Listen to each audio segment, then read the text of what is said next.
Okay, a couple of top tips for maths. These are the same as the ones yesterday, but I'm going to go through them again.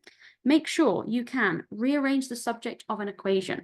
Try the triangle method if you find normal rearranging hard, but unfortunately, some of the equations in A-level chemistry, such as PV equals nRT, it's harder to do a triangle method for that because there's lots of stuff going on. So if you can do normal rearranging, I would really, really recommend it. But triangles, remembering equation triangles are useful anyway. It's good just to check that you can rearrange and solve a quadratic equation using the factorization or the formula, because it is expected of you. I know that it's not often used, and I know that there are very few past paper questions that use it, but it is expected of you. You need to understand ratios. Ratios are a huge part of A-level chemistry, on the math side, so definitely get confident with those. And don't forget to look out for your units and practice conversions. We nearly always have to convert volume, so make sure you've practiced that. Does your answer make sense? Is it the correct number of significant figures?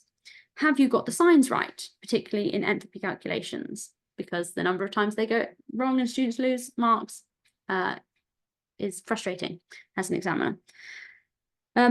For correct number of significant figures, you shouldn't give an answer that's to any more significant figures than the smallest number of significant figures given in the question that you have used to work out that answer, I should say.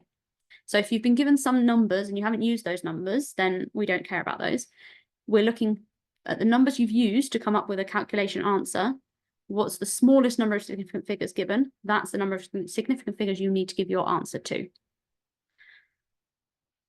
20% of the overall assessment will contain mathematical skills at GCSE level 4 or above. So it is expected, unfortunately. And it's at least 20% of the overall assessment as well. So set up little red flags for yourself to look out for all of this stuff. Look out for units, make sure you get your units correct. At the end of every question, check, does your answer make sense? At the end of every mathematical question, check the correct number of significant figures and check, should I have put a sign in or not? Okay.